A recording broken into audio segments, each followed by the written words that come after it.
Irmãos e irmãs em Cristo, no Evangelho de hoje, Jesus nos conta duas parábolas. Jesus nos fala sobre a natureza. Primeiro, Jesus nos diz como cresce uma espiga de trigo. Jesus conta a parábola do trigo. Depois, Jesus nos conta a parábola da semente de mostarda, que é a menor de todas as sementes, mas quando cresce se torna uma árvore grandiosíssima e pode ser comparada até com o reino de Deus. Como que nós podemos entender estas duas palavras? Qual a relação de uma espiga de trigo, de uma semente de mostarda com a nossa vida? Sempre quando nós ouvimos a palavra de Deus, nós devemos partir desse pressuposto. A palavra de Deus é sábia, a palavra de Deus é verdadeira, a palavra de Deus tem muito a nos ensinar. Na última sexta-feira, eu tive a oportunidade de visitar um colégio, o Colégio Sagrado Coração, aqui em Macau, muitos conhecem, perto do Mercado Vermelho. Um colégio enorme, de 5, 6 andares. E aí uma irmã, diretora do colégio, pediu para eu abençoar as salas do colégio.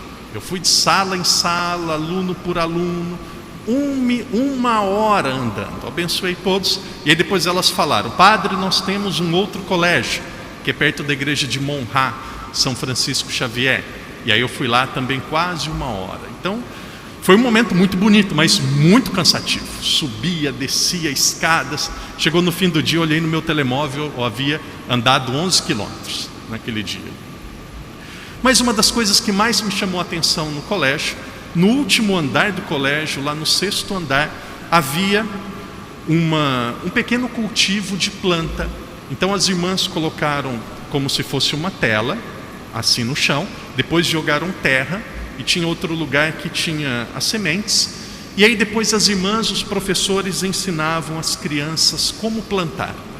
Muitas das nossas crianças não sabem mais como plantar.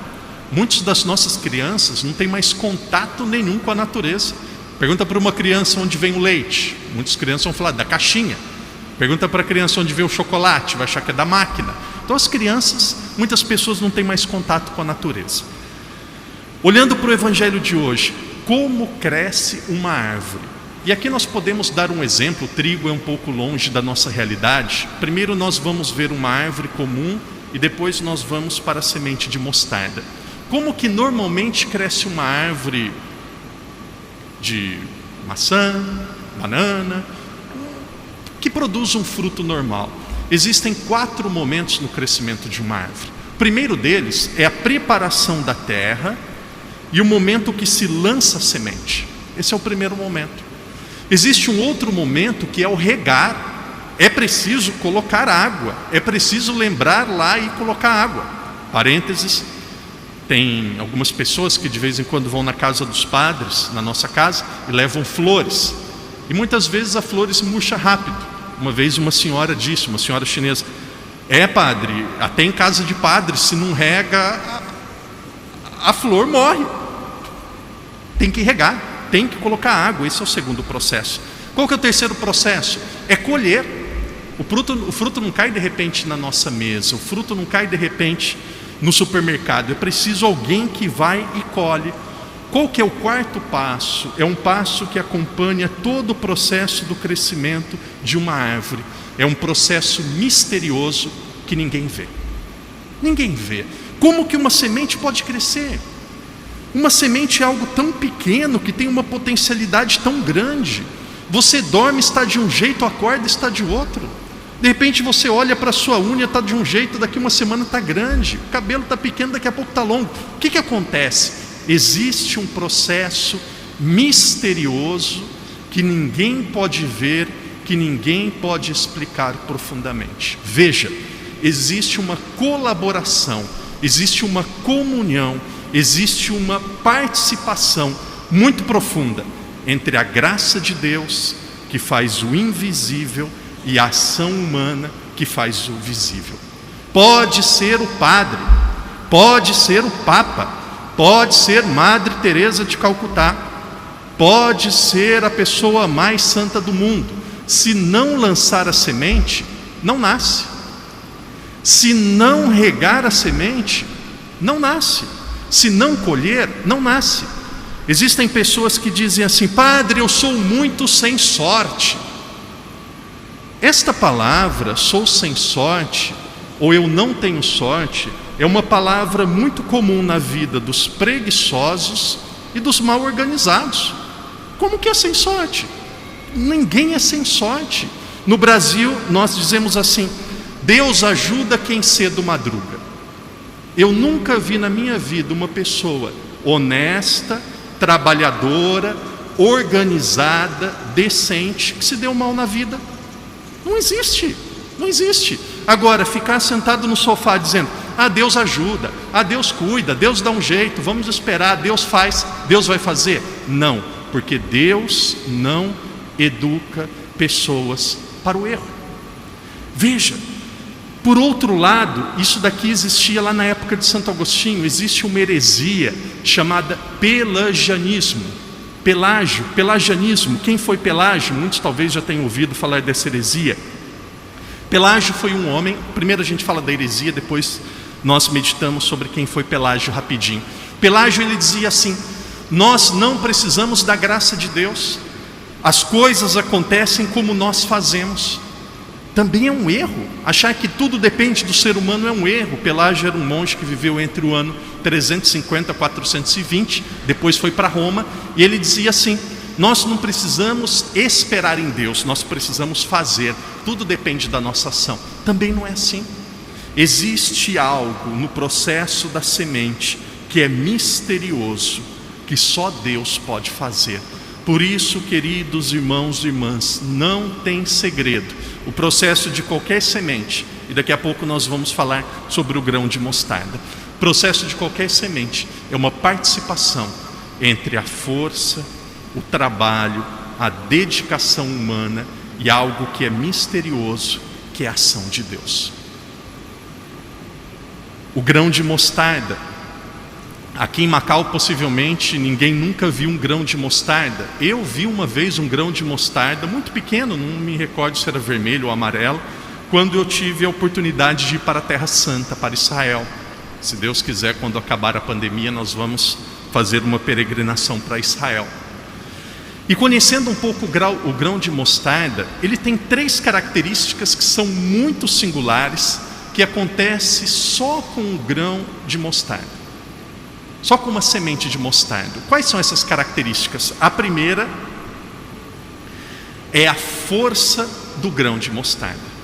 Por que a força? Você pode colocar um grão de mostarda muito profundo, muito bem dentro da terra, metros abaixo da terra. Você pode cavucar, pode jogar um grão de mostarda lá embaixo, e você diz assim: está muito longe da superfície, não vai crescer.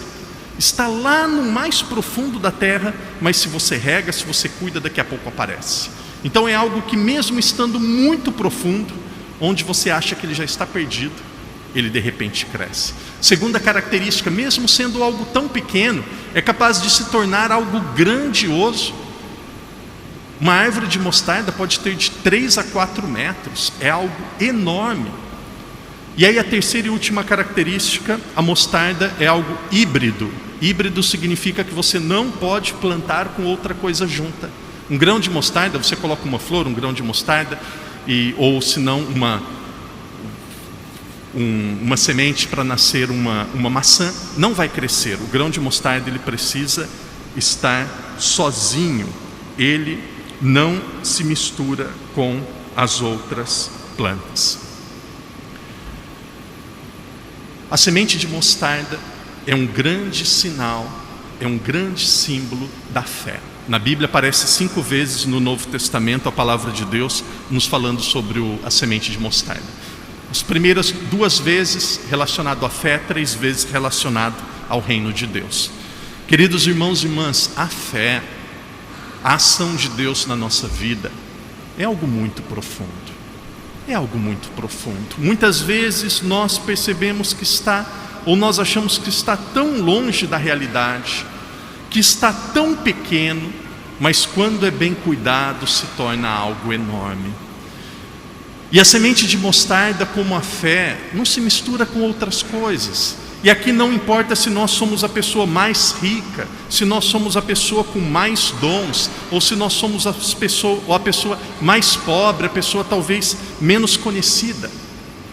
Deus, Ele age de uma forma misteriosa, profunda, na vida de cada um de nós. Padre, gostaria que nós guardássemos estas duas realidades que acontecem com todas as sementes. A graça de Deus, Deus está agindo, mas nós precisamos colaborar com a graça de Deus. O que significa colaborar com a graça de Deus? Nós precisamos dar espaço para Deus agir na nossa vida.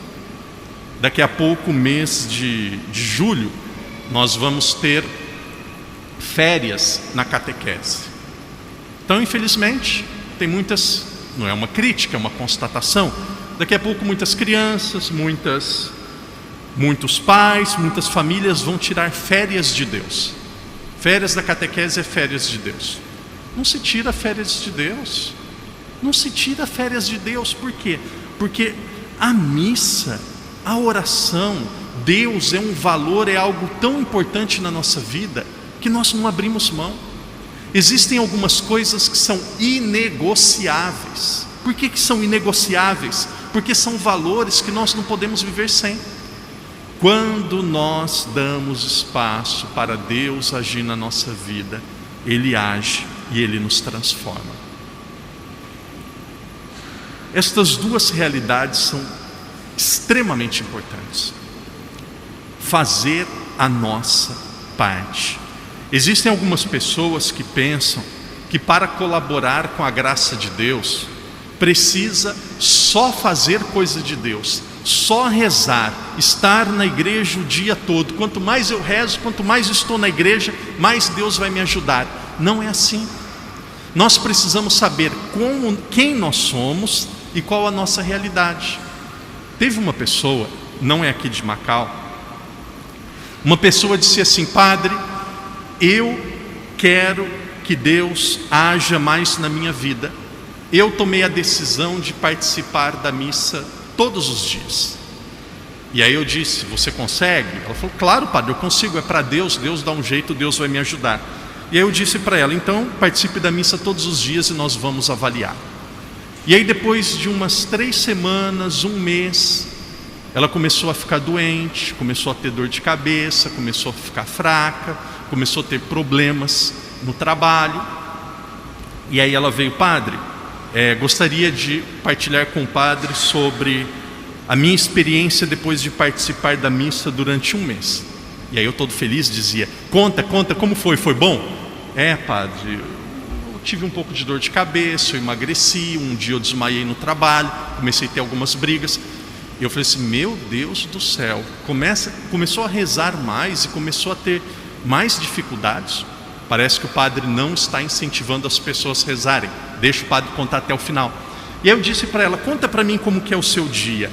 Padre, a missa eu tenho que pegar um subway, eu tenho que pegar um metrô para chegar na missa. Então eu saio de casa às 6, eu acordo 10 para 6, preparo as crianças para ir no colégio, pego o transporte, chego lá na missa, na igreja às 7h30, depois a missa acaba às 8, eu entro no trabalho às 10h30, 11 horas, então eu como alguma coisa no McDonald's, depois eu fico 2 horas esperando, e depois eu chego em casa às 8 horas da noite. Eu falei assim: olha, para a realidade da senhora, para a realidade da sua vida, não é a melhor opção. E aí eu disse para ela: tenta participar uma vez por semana. Participa uma vez, reza o texto, vá no final do dia, faça um momento de adoração. Então, viu, nós precisamos nos conhecer. Agora, se ela dissesse: padre, não consigo mais ir na missa de domingo, aí tem alguma coisa errada. Por quê? Porque a missa de domingo é um mandamento. Padre, eu não consigo mais cumprir as minhas funções, os meus trabalhos na comunidade. Se ela tem algum trabalho, Deus vai dar os meios para ela cumprir. Mas viu, nós precisamos ter esta graça de nos conhecer, de saber o que nós podemos fazer. Que Deus nos ajude a olharmos para dentro de cada um de nós e percebemos que, da maneira que cresce uma semente, a graça e a ação de Deus vai crescer na nossa vida. Queridos irmãos, que Deus nos ajude, que Deus nos dê esta força para plantar, para preparar a terra, que Deus nos dê a paciência para regar, para cuidar, e que Deus nos dê a disposição, que Deus nos dê a graça necessária para nós colhermos os frutos e celebrarmos no momento que for o momento de Deus. Também que Deus nos ajude sempre a acreditar que tudo aquilo que acontece de bom na nossa vida é graça de Deus. Tem a participação humana, tem a nossa parte, mas no fim tudo é graça de Deus. Que Deus nos ajude a fazermos bem a nossa parte. Cada um sabe aquilo que pode fazer, e faça bem o que você pode fazer. Deus não se engana, Deus sabe tudo. Que Deus nos dê a graça de fazermos bem, plenamente, aquilo que cabe a cada um de nós. Que Deus nos dê a graça de confiarmos e acreditarmos plenamente naquilo que só depende dele. E por fim, a graça de Deus, o reino de Deus está crescendo dentro de cada um de nós, mesmo que nós não percebemos. Tenha certeza absoluta, cada missa que nós participamos, cada domingo que nós estamos na igreja, cada terço, cada adoração, cada confissão que nós fazemos, mesmo que nós não percebemos, a graça de Deus está crescendo na nossa vida. Nós somos pessoas melhores, nós somos pessoas mais próximas de Deus. Por isso, dê espaço, ajude, colabore com a ação de Deus na sua vida. Mesmo que às vezes nós não percebemos, Deus está agindo. Deus não dorme, Deus não para, Deus está agindo, Deus está trabalhando na nossa alma, Deus está nos fortalecendo, Deus está fazendo a semente e a fé crescer na nossa alma como se cresce uma semente na terra.